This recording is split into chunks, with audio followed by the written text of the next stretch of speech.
over 131,000 deaths.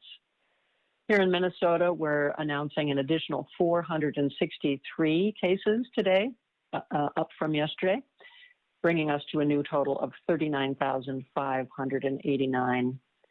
The median age of our cases does continue to trend down.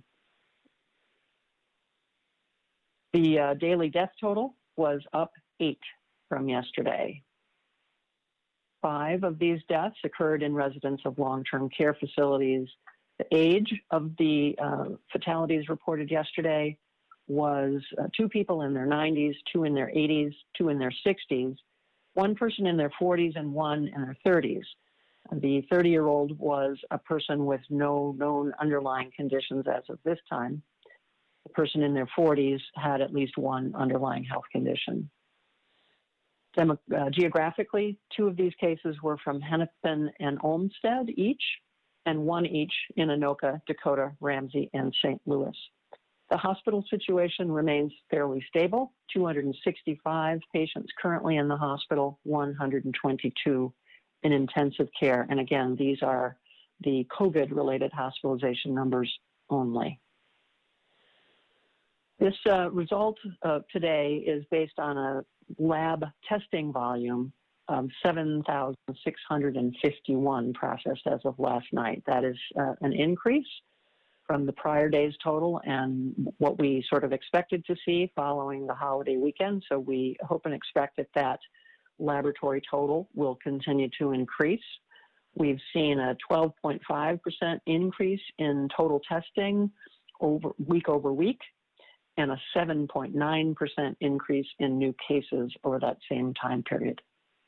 The 7-day average testing positivity rate is 4.4%, which is an increase from the 3.6% test positivity rate a week prior. Again, we use a 7-day rolling average for this positivity rate to kind of smooth out some of the day-to-day variations. And the testing positivity rate does have a 5-day lag factor to allow for the complete capture of the cases. I will just mention before turning it over to Kris that we are beginning to see some re-emerging supply chain challenges with respect to laboratory supplies nationwide, with some of the supplies being kind of redirected to some of the hotspot states, and just continuing case growth, which is happening around the world as well as in the United States. With that, I'll turn it over to Kris. Thank you, Commissioner. And I will build on what Commissioner Malcolm said. You know, as we look at what's happening in other states with the significant outbreaks that they are seeing, we recognize that that increased demand for testing will have an impact on the supplies that we need here in Minnesota. So we are continuing to monitor that situation, but wanted people to be aware of the fact that, as the Commissioner said, we are starting to be aware that there could be supply chain issues. We also want to acknowledge that there may, in addition, be an extension of lab processing time. So in other words, if specimens are being sent to labs outside of Minnesota, the demand from across the country can mean that the time it takes to get those lab results back may be extended. So just want people to be aware of that, that you may need to be prepared for a longer wait time for lab results. Many of us are used to being able to go to the doctor and get a test result the next day, which is wonderful, but that may not be possible with this increased demand. Some of the national labs are reporting that they're running, 4 to 6 days to get results out, which means that it may take up to 8 days if you're counting the day of collection and the date, for the provider to contact you. So just want people to be aware that we're continuing to monitor the situation nationally, but we may see some impacts on Minnesota at this point. Staying in the testing vein, St. James, Minnesota is doing some community testing today, so I just want to remind you that we're partnering with the City of St. James and Watonwan County Public Health to offer COVID-19 testing in St. James today. This is in response to an increase in COVID-19 cases in Watonwan County. Testing is free and available to anyone who wants to be tested. It's being offered today from noon until 7 p.m. at the St. James Middle and Senior High School. Anyone who wants to be tested is encouraged to come even if they don't have symptoms of COVID. No insurance or identification is needed. Residents of Watonwan and neighboring counties are eligible to be tested, but we encourage those who live farther away to be tested at their local clinics. You can find more details about testing options on our website. We're grateful to all of our partners, especially local public health, for helping to make today's testing possible. In terms of long-term care visitation guidance, I just want to highlight that our guidance for window visits and outdoor visits at long-term care facilities has been out for several weeks. Residents in these facilities are at greater risk for severe illness from COVID-19, so we do want to reiterate for people visiting loved ones that they follow the guidance of staying at least 6 feet away from people, including the person that you're visiting, and that they wear masks. We understand the impacts of COVID-19 on our long-term care residents and their families, so we know that these visits are really important and a very important way to connect with loved ones, but we want to make sure that all visitors help to keep the visit safe by following the social distancing guidance and masking guidance. And then I want to comment on a concept that we've been hearing about recently that we're not particularly enthusiastic about, and that is COVID parties. I've been hearing from various sources that some people may be organizing and attending a COVID party, presumably as a way to get COVID at a time that may be more convenient to them. I just want to say, and I'm sure you're not surprised to hear me say this, that this is a really, really bad idea. Not only is there a small but real risk of a significant illness and complications in young people or anyone who develops COVID, but there's also a real risk that the virus would be passed along to other family members and even people in the community who would be at much higher risk. So I just want to let you know that if you're thinking, oh, let's just do this and get it over with, it's really playing Russian roulette. I know that we talk about the groups that are at highest risk for complications of COVID, and age has something to do with that, but that does not mean that younger individuals do not have serious illness. And as we've talked about, we've had at least 3 deaths in healthy 20-year-olds. So just wanted to bring up the concept and let you know that this is something that we've heard about, that we are very concerned about, and that we are discouraging. And with that, I will turn it back over to Mike Schomer. Thank you, Kris. We'll open it up for questions now. Reporter, I think we're ready to take questions on the line. At this time, I would like to remind everyone, in order to ask a question, kindly press star and the number 1 on your telephone keypad. We will pause for just a moment to compile the Q&A roster. Your first question comes from the line of Jeremy Olson from Star Tribune. The floor is, you may now begin to ask your question. Thank you. The mayor of Edina had issued an appeal on the city's Facebook page on Monday for young people to take greater care. And he had said that contact tracing had found things like bonfires and cabin trips and things like that were causing a spread amongst the teen population. You guys do all the contact tracing, so I'm wondering if you have a sense of what has caused that doubling in COVID cases among teenagers in the past month or so. This is Jan. I'll let Kris give the main answer to that, but just to clarify, there's quite a partnership in the case investigation and contact tracing work that is certainly led and directed by the State Health Department epidemiologist, Kris's team, but in many cases it's actually our local public health partners that are doing some of the case, contact tracing in particular. But Kris, I'm sure you've got some perspective on the trends. Sure. A couple of things. Yes, the mayor was absolutely correct in his assessment that there have been a surge in young adult cases in Edina, many of them reporting attending house parties, bonfires, cabin weekends, as well as some sports teams that have reported exposures. Some of the sports teams were not only together for their athletic activities, but also attended some house parties and cabin weekends. So those are some of the factors. There was also a report of a very large party that was held in late June, and that there were a number of positive cases associated with that event. So, you know, we recognize and we appreciate the mayor's admonition to young people to make sure that they are practicing social distancing and taking precautions. But we want to acknowledge as well that the surge is not restricted to Edina. The surge that we're seeing in young people, cases in young people, is not restricted to Edina. Young people from across the state are accounting for the bulk of cases in the last 2 weeks. And any activities where you have people in groups where they cannot socially distance means that there's a greater likelihood of transmission in those settings. So we're definitely seeing a lot of cases in those age groups, and in part it's because they're engaging in activities that we know are so natural, so fun, and so normal for youth. But in the time of COVID, we need to make sure that we're asking people to reconsider some of those activities and make sure that they're doing them safely. And my follow-up question based on your final opening statement is any of this due to then COVID parties? Do you have evidence of those actually causing an increase in transmission in Minnesota, or is that more just a theory? I can't say that I think these parties were intended to be parties for the sake of a party, and social events not intended to be focused on spreading COVID, although they certainly accomplished that goal as well.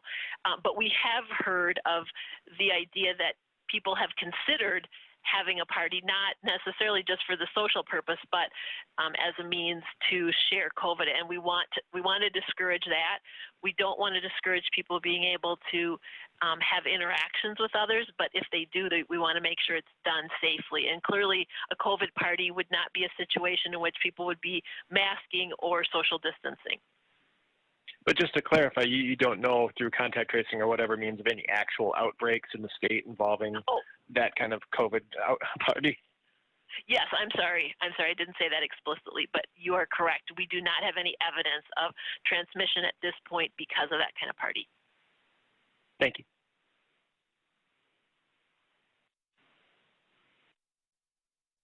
Your next question comes from the line of Emily Havoc from KRE11. You may now begin to ask your question.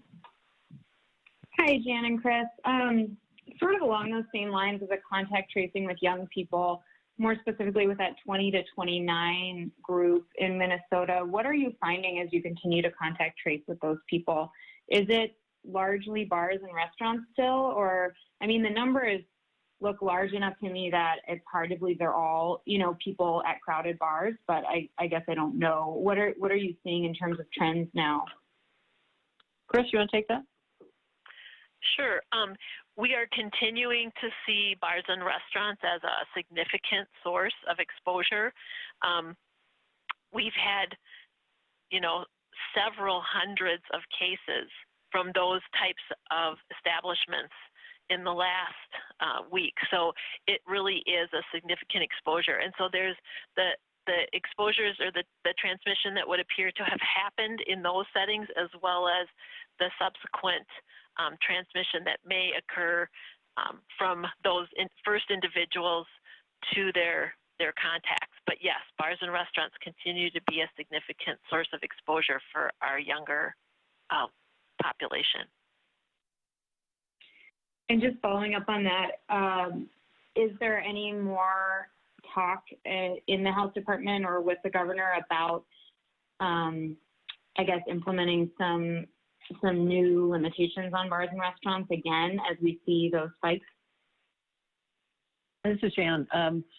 And I think as we discussed last week, this is a situation that we and the governor are monitoring closely, looking not only at Minnesota data, but what we can learn from other states and the role that specific environments are playing in some of the spikes that other states are seeing now.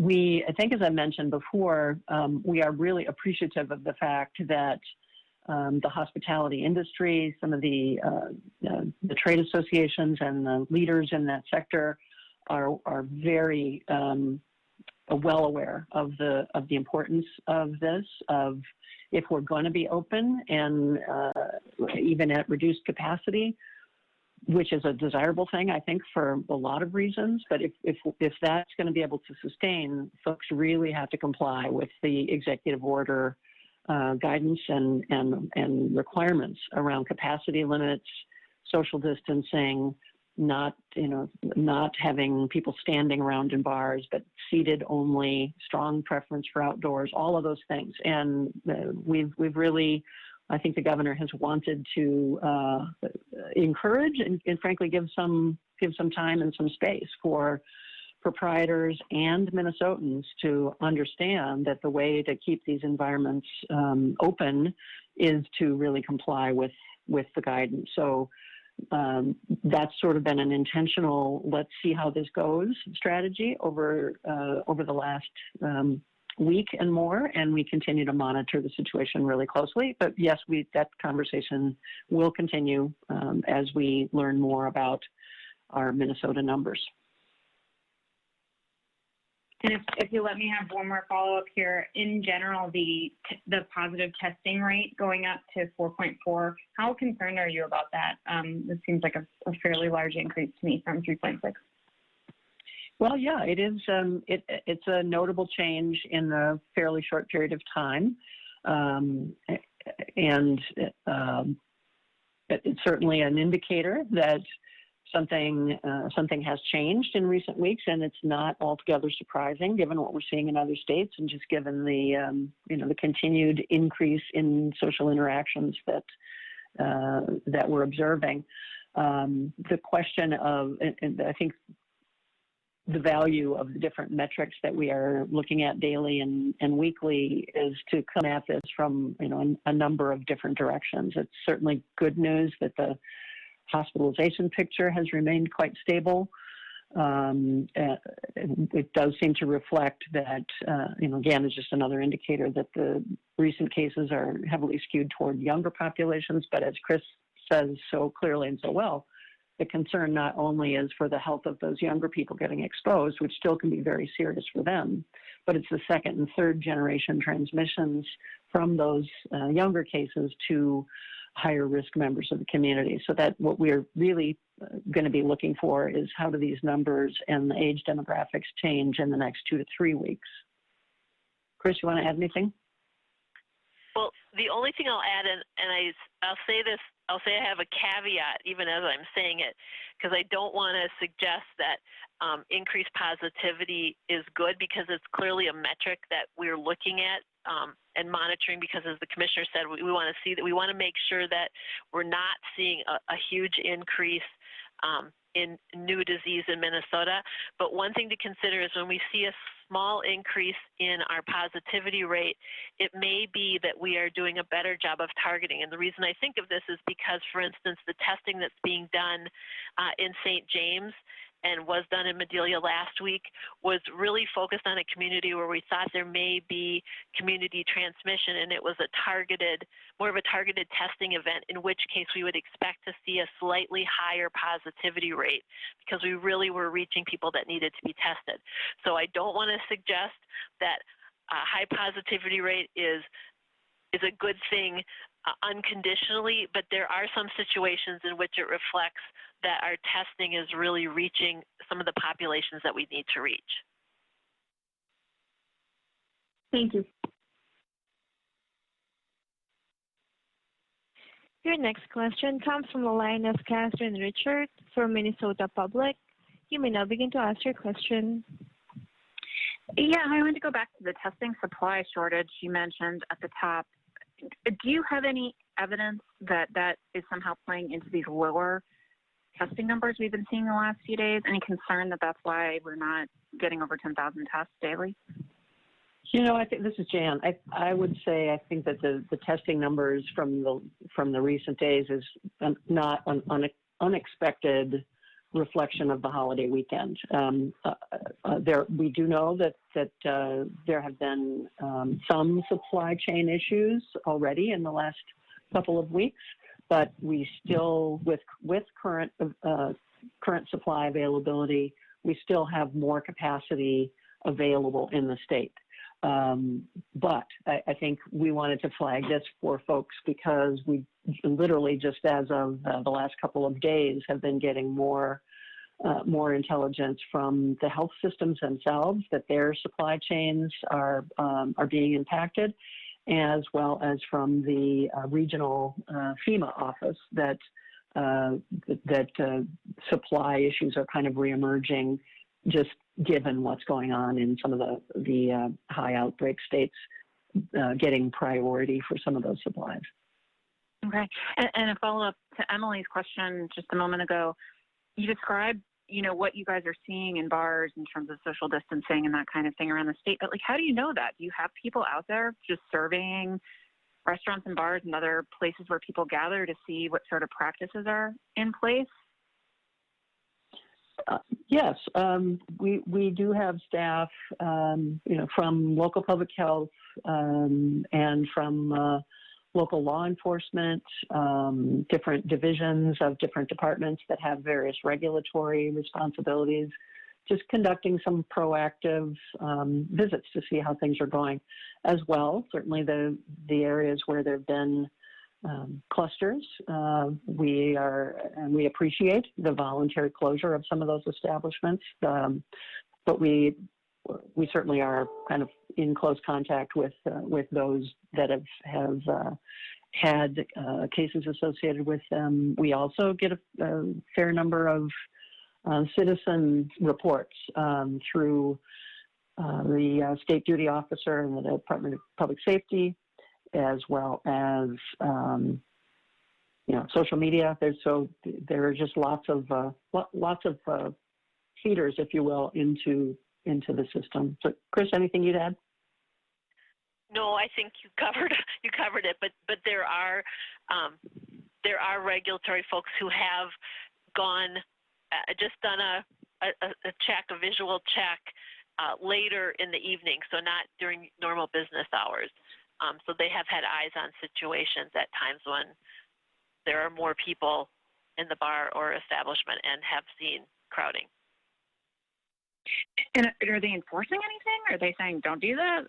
What did they do other than report back to you?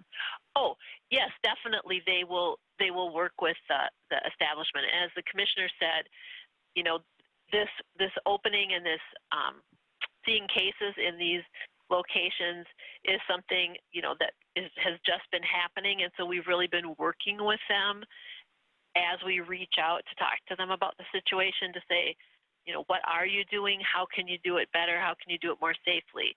So our goal is to help them be successful. But yes, they're not just eyes on and saying, oh dear, there's a terrible problem, I'm going to go home. We do reach out to the facility and provide them with guidance and assistance. Okay, thank you. Your next question comes from the line of Carla Holt from KRE11. You may now begin to ask your question.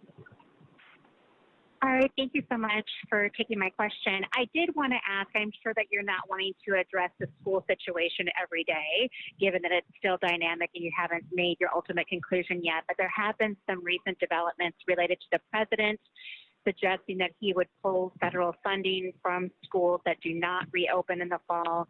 And of course, the CDC chief also coming out in favor of opening schools. And I wanted to see if you would at least respond to those two comments and those two developments on that front.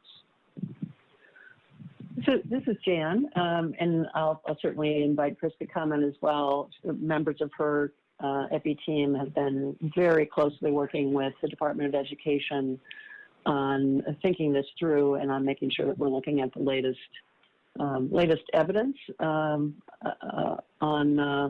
safety in schools and transmission among kids and the like, as well as keeping close track of evolving CDC guidance. I think what I would say is that we certainly agree, and the governor, I think, has been very clear about this in recent days too, how important it is to get kids back into the school environment for their learning. The Department of Education, I think, has done a really wonderful job of supporting school districts and schools, and trying to make distance learning as effective as possible. But they have been clear from the get-go that they know, we know, that distance learning is not a uniformly successful experience and leaves a lot to be desired, particularly from a child development perspective, and a health equity perspective, and an educational equity perspective. So I think we just would absolutely say that it's a shared goal to get kids back into the classroom, but again, to do so in a safe manner that protects certainly the students, but also the teachers and the staff in those facilities. And this, even as our staff are helping to provide guidance on the discussions related to school opening, we're also looking at how we can best monitor activity in schools so that we can, as the commissioner said, ensure that it's a safe learning environment for both staff and teachers. And is the expected decision date for that still the end of July, or is there any possibility, given how much the conversation is ramping up in Washington, that that decision could come out sooner here as well? I think the governor has certainly expressed, an interest in having that timeline move up to the extent that we feel like the analysis and the preparation has been thorough. So all I can really tell you right now is that we're working very actively on it between the Health Department and the Department of Education. Thank you. Your next question comes from the line of Darren Benson from TTOE Radio. You may now begin to ask your question. Thank you. I know this is an old topic, but I'll bring it up again. Are we going to see any update to the Minnesota model anytime soon? I know one of the individuals involved in that was on maternity leave, you said on a previous call. Any chance we see a new model anytime soon?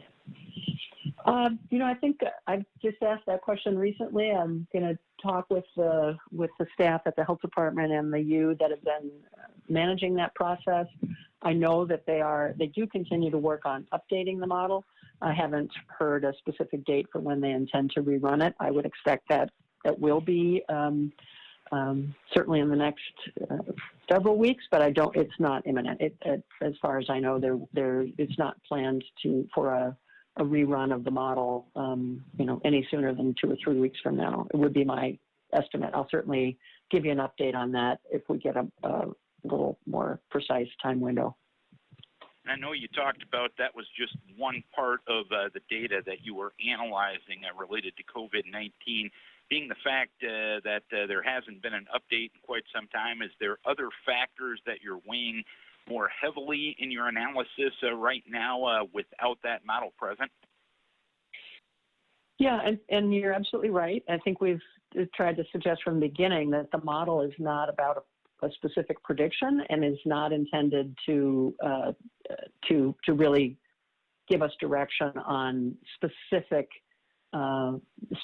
policy adjustments. The model has never really particularly driven decisions around various reopening strategies and the like. Rather, it is broadly instructive about what variables have the most impact on changing transmission and hospitalization and outcomes. So that's where we got really focused in the first runs of the model that showed what a huge difference ICU capacity made in outcomes, and what a huge difference reducing social interactions made in the speed of transmission. So it confirmed those things for us. What we are looking at, and I think you're aware of the specific metrics that we post every day on the so-called dial-back criteria that look in a more real-time way at at case growth, at testing volume, at hospital, at trends in new admissions into the hospital, in the percent of community spread, as well as a number of additional surveillance indicators that we look at within the health department. What we can see in the healthcare utilization data about the types of conditions people are coming to the doctor for, going to the emergency room. So there's quite a rich set of data and factors that we look at, but I would certainly, point you to those dial-back indicators as, perhaps some of the most significant variables that we're looking at. Thank you. Your next question comes from the line of Jeff Beenan from Associated Press. You may now begin to ask your question. Thank you, Commissioner Malcolm and Kris. Why is it that Minnesota seems to be doing so much better than other states that are seeing a reemergence of becoming hot zones all over again, seemingly in the West and the southern United States? Is just Minnesota being a lot more cautious, so it's having to avoid slowing down reopenings, or what have we done better than other states that are just seeing a surge in cases? Well, I think that's it's a great question, and one that we really need to keep digging into to understand whether our more favorable experience in recent weeks, we would love to think and hope that the data continue to hold, that this is a result of a more incremental opening strategy that the governor has taken over the last 6 weeks or so, rather than kind of opening everything at once. We've been through a number of stages of more gradual opening of certain sectors and, starting with, outdoor only or lower capacity levels and incrementally moving up.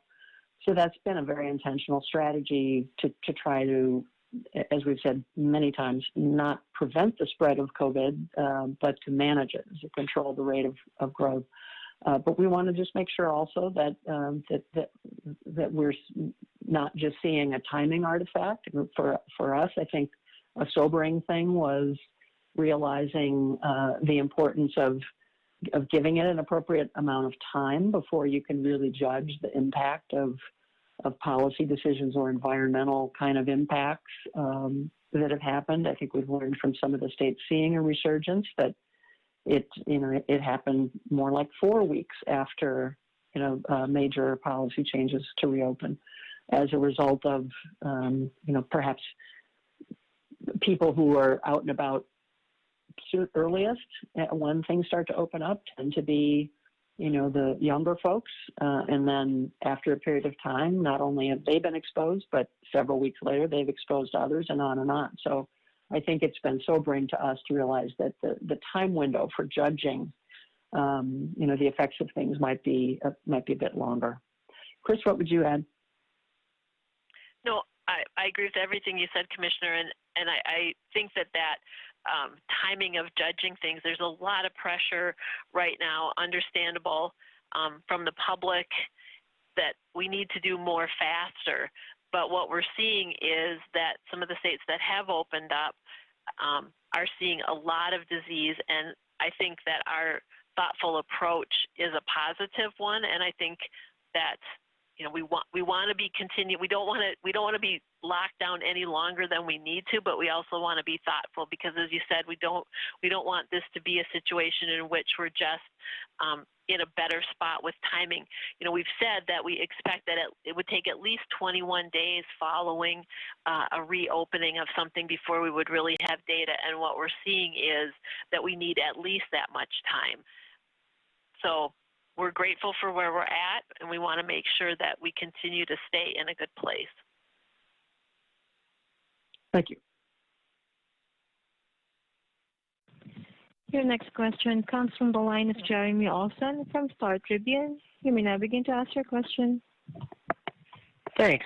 Commissioner, on Monday you had unveiled the new dial-back metric of a more per capita case rate that you said you could use to compare with other states.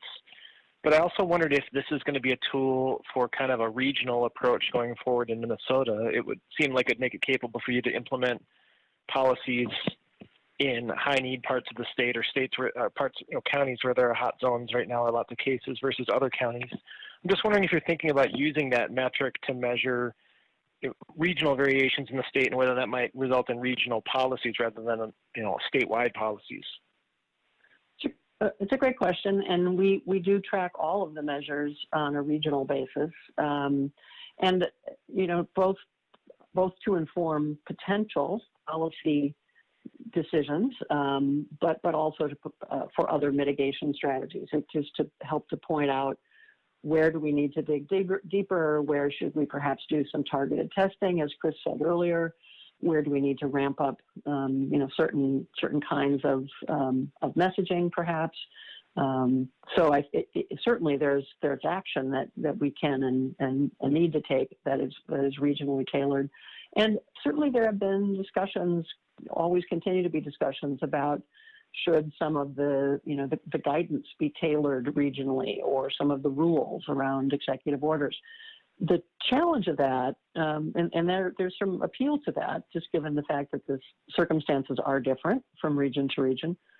However, just given how much people move around, and the speed with which an event in one region can have impact on another, thinking it through, how well would a regional policy strategy work? There's just things to consider about what would you do with just movement around the state, and how would you control for that. So, but certainly the granularity of the data and the ability to look at it regionally is really, really valuable for healthcare and public health interventions. And with that in mind, there's been continued discussion of mask recommendations. Obviously, some cities have their own policies in place, and it sounds like the state's kind of reaching a bubbling point where it's going to make a recommendation on that or not. I just wanted to check with you on that. Can you give an update on where the state is at on consideration of some kind of statewide or regional mask requirements? Yeah, as we talked about, I think last week and earlier this week, we've been really appreciative of local communities considering this and taking actions, and that's often how things go in public health. The local action, which then kind of builds momentum for statewide action. So the discussion about, we've been doing just a lot of research. Governor and governor staff have been talking with others about their experience in what difference do mandates make in use rates. I think the governor's been super clear all along that this is strongly recommended and one of the most important things we can do, and that he believes that Minnesotans really need to see the value in this and own it, and not simply as a matter of mandates. But we are looking, digging out data as we speak on whether the addition of a mandate really drives usage rates in a different direction, and are there variations between statewide approaches and local approaches. So just a continued discussion, and as per some of the other questions, there are a number of issues that the governor's looking at around the data, around kind of next questions about what schools and the like. So I think you might expect to see some of these things getting kind of considered sort of in relationship to each other over the coming couple of weeks. Thank you again. Operator, we have time for one more question. Our next question comes from the line of Jill Burkham from Star Tribune. You may now begin to ask your question. Hi, I joined late, and so I'm sorry if you've addressed this, but I'm wondering if there have been any outbreaks in Minnesota daycares, and what does the data about childcare tell us about the risks of opening Minnesota schools this fall? Kris, I'll ask you to take the lead on that one. Sure. Just a couple of things. First of all, just by way of background, the Council of State and Territorial Epidemiologists, which I'm sure no one ever thinks about except us, but that's the group that collectively helps to define, make case definitions for various diseases and things. The CSTE definition for an outbreak is 2 or more cases in a child care. So with that in mind, we have a very low threshold. And if we look at all child care settings, we've had 125 programs that have had at least 1 case. 30% of those, or 38 programs, have had 2 or more confirmed cases. So that would mean, an outbreak. And only 8 of those programs have had 5 or more confirmed cases. Most of the cases have been among staff, 66%. And we have not had a lot of evidence to date that the staff infections were the result of transmission from kids or between people in the center, rather than being, an exposure in the community. So we have seen cases in child care. We don't have a lot of evidence that the transmission is occurring in child care. It's more in the adults. And I can say that if you recall from a week or so ago when we were talking about some of the cases that we were seeing in young adults who were associated with bars or other establishments, we noted that several of those individuals had reported working in child care settings. So just kind of giving you all that information.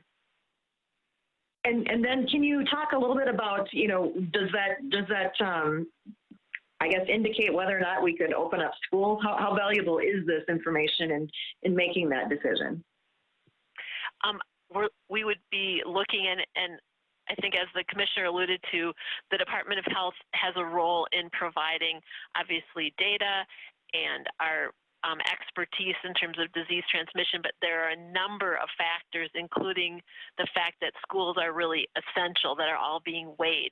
But certainly we're looking at what we're seeing in childcare settings, what we're seeing with youth sports, any of those activities to see what kind of transmission are we seeing and how does that inform what we recommend for schools. So it's all very important. And in this case, I would say that this is positive. This is a fairly low number, I would say, of situations with cases, given the very, very many child care settings that there are in the state.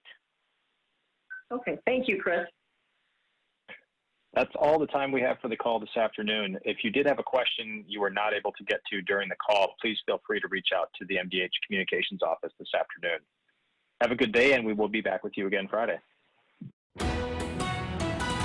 This has been a WDIO News Special Report.